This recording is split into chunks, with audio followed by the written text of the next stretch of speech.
ही simple सा रखा है क्योंकि रात को हमारा डिनर है वहाँ पर।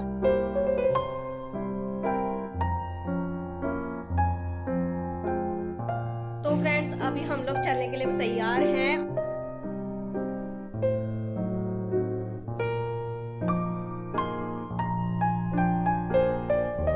बस हमने कीर्तन वगैरह करा, उसके बाद फिर हमने डिनर करा और फिर हम लोग घर आ गए।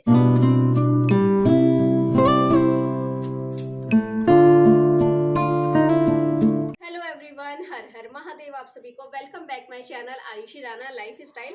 अभी है ना एक्चुअली आफ्टरनून का टाइम है और मैं बस लंच ही बनाने जा रही थी, तो सोचा कि चलो सबसे पहले व्लॉग स्टार्ट कर देते हैं, उसके बाद मैं अपने बाकी के कामों में लगूंगी।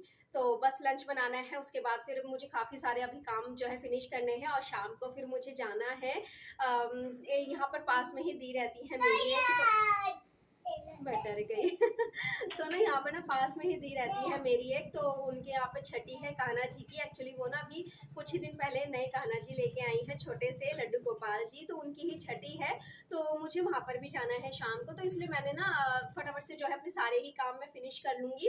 और लंच तो देखो मैं जल्दी से बना लेती हूँ, और लंच मैंने बहुत ही सिंपल सा रखा है क्योंकि रात को हमारा डिनर है वहाँ पर, और छठी में मुझे पता नहीं कि वो क्या क्या करेंगे। तो फिलहाल जो है मैंने सिंपल सा ही इसलिए लंच रखा है।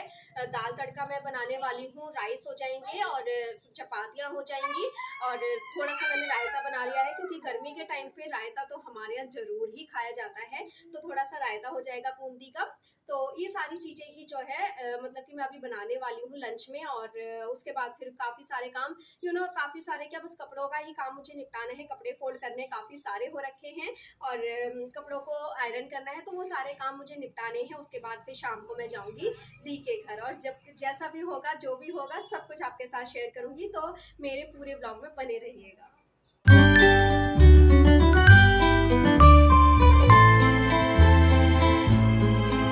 लंच बनाने के लिए मैं आ गई हूँ अभी किचन में, और ये है चना दाल जिसको कि मैंने 2 घंटे के लिए सोख होने के लिए रख दिया था।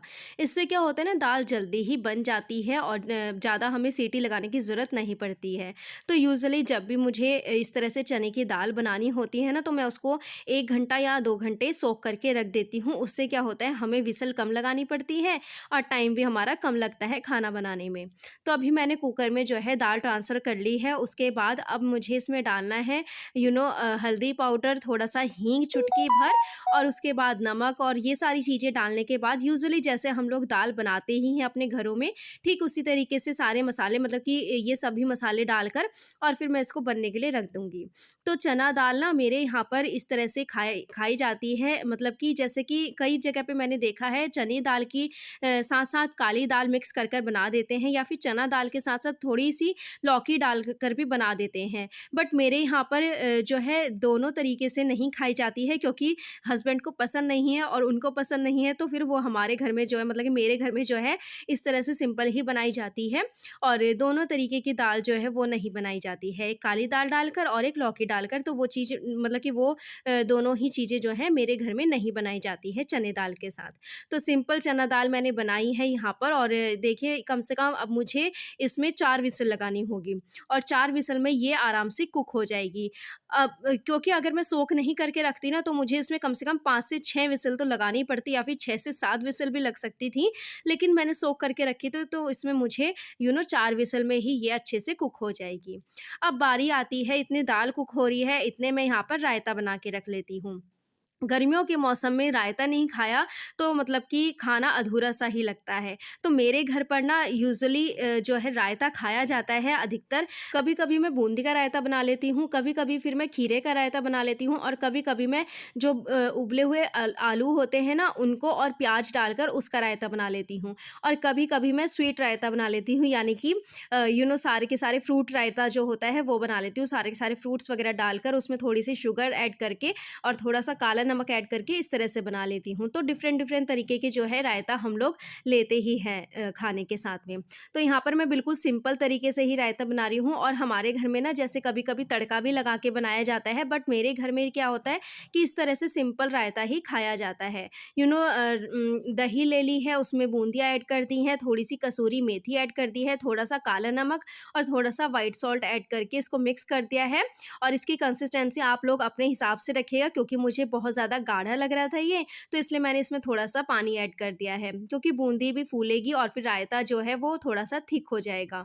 तो अब इसको मैं रख दूँगी फ्रिज में और चिल्ड चिल्ड फिर इसको सर्व करेंगे तो इसका जो है एक अलग ही मज़ा होता है खाने के साथ में। तो यहाँ पर देखिए हमारे मतलब कि मेरी लंच की थाली यहाँ पर रेडी हो गई है, फुलके हैं, रायता है और है दाल, और दाल में अगर घी ना पड़े तो बिल्कुल भी टेस्ट नहीं आता है तो इसलिए यहाँ पर देसी घी मैंने डाल दिया है और अब हम लोग एन्जॉय कर रहे हैं अपना गरमा-गरम ये टेस्टी सा लंच। तो अभी मैं आ गई हूँ, लंच वगैरह सबका हो गया है फ्रेंड्स, अभी मैं आ गई हूँ, कपड़े वगैरह अपने जितने भी समेटने हैं वो सब मैं कर लेती हूँ, क्योंकि कपड़े सारे सूख ही गए थे और आजकल मौसम का ना यहाँ पर तो ऐसे ही हो रहा है, कभी धूप निकल जाती है, कभी बहुत ही तेज़ बारिश हो जाती है, तो इसलिए कपड़े सूखने में 2 दिन तो लग ही जाते हैं। हाँ, अगर धूप अच्छे से निकली हो ना तो फिर तो मतलब कि 1 ही दिन में कपड़े सारे सूख जाते हैं। तो सारे ही कपड़ों को मैं उतार लेती हूँ, उसके बाद इन कपड़ों को फ़ोल्ड करना, उसके बाद आयरन करना और फिर देखते हैं अपना थोड़ा-सा अगर कुछ काम होगा तो मैं करूँगी, नहीं तो फिर थोड़ा-सा अपना रेस्ट करेंगे।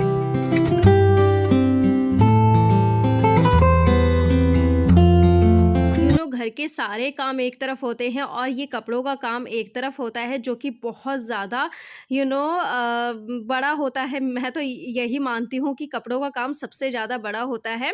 यूजुअली हम लोग डस्टिंग, क्लीनिंग, एवरीथिंग मतलब कि सभी काम कर लेते हैं, बट ये जो कपड़ों का काम होता है ना, ये कभी फिनिश होता है और ना ही कभी ये जल्दी होता है। तो इसमें काफ़ी ज़्यादा टाइम लगता हो, भले ही हमें लॉन्ड्री लगानी हो यानी कि कपड़े धोने हों या कपड़ों पर आयरन करनी हो या फिर कपड़ों को फ़ोल्ड करना हो और या फिर अपनी अलमीरा या फिर अपनी क्लोज़ेट्स वग़ैरह को सेट करना हो, तो सारी ही चीज़ों में बहुत ज़्यादा टाइम जाता है।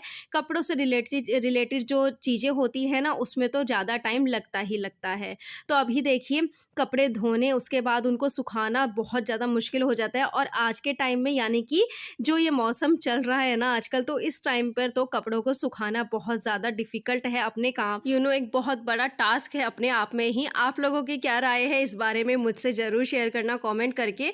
तो मेरी क्या सोच है कपड़ों को लेकर, तो वो मैंने आपके साथ शेयर करा है।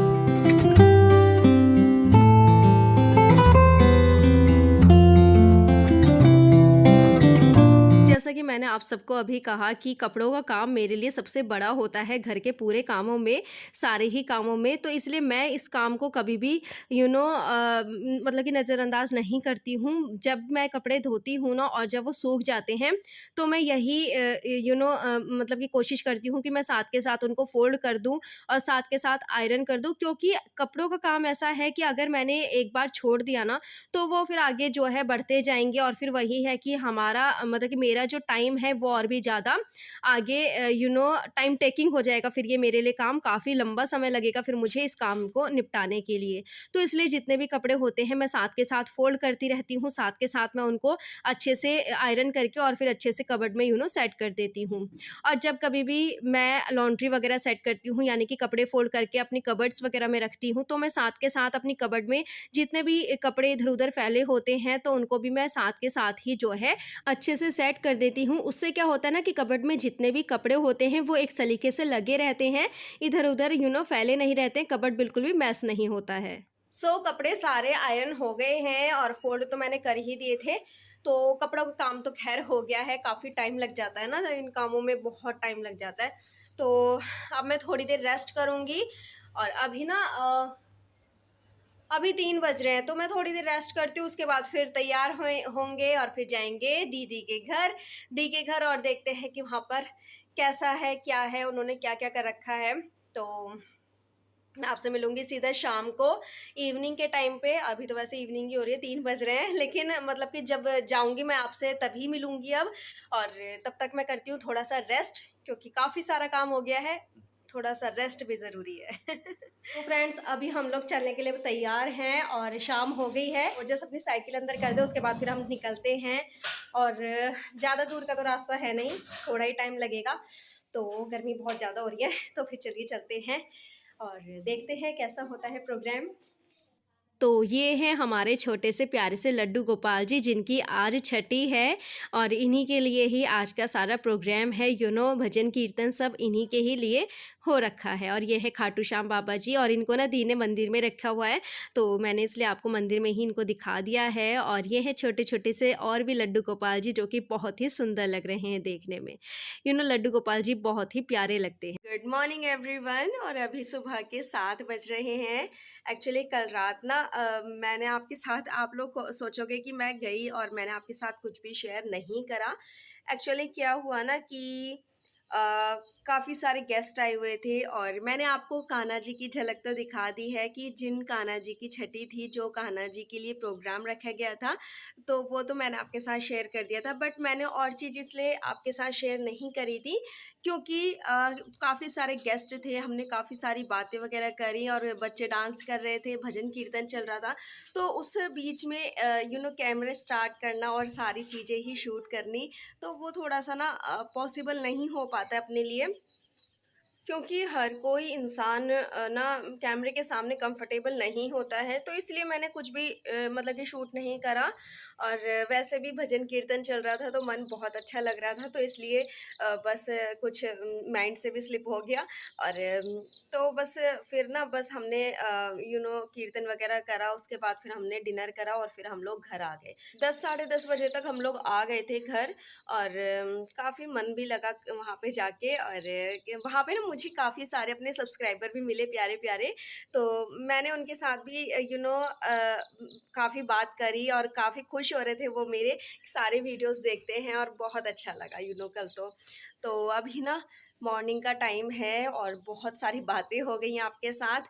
अब मैं लगती हूँ अपने घर के काम में, और ना फटाफट से बस जल्दी से क्लीनिंग वगैरह करते हैं, उसके बाद ब्रेकफास्ट रेडी करते हैं, क्योंकि कल परसों से ओजस के भी जो एग्ज़ाम्स हैं, यूनिट टेस्ट हैं, एग्ज़ाम्स नहीं है एक्चुअली, यूनिट टेस्ट हैं, वो स्टार्ट हो रहे हैं।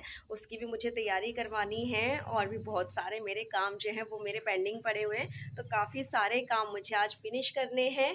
तो फिर चलिए मैं तो लगती हूँ अपने काम की तरफ, और आप लोग मेरी वीडियोस एंजॉय करिए। तो मेरे काम तो इसी तरह से चलते रहेंगे घर के। आप लोग अपना ध्यान रखिए, खुश रहिए हमेशा। तो ढेर सारी बातों के साथ अब मैं करती हूँ इस व्लॉग का एंड। होप सो कि आप सभी को मेरा ये वीडियो पसंद आया होगा, मेरा ये व्लॉग अच्छा लगा होगा। हालांकि मुझे इसमें बहुत सारी चीज़ें आपके साथ शेयर करनी थी, जो भी कान्हा जी का छठी में भजन कीर्तन थे वो सभी शेयर करने थे, बट नहीं कर पाई मैं। वो सब मैंने आपको रीज़न बता ही दिया है कि हर किसी के सामने जो है कैमरा हम लोग नहीं स्टार्ट कर पाते, मतलब कि हम लोग मतलब कि हर कोई कंफर्टेबल नहीं होता है कैमरे के सामने, तो इसलिए बस क्योंकि काफ़ी सारे गेस्ट थे, अगर घर घर के होते ना तो मैं ज़रूर ही आपके साथ शेयर करती।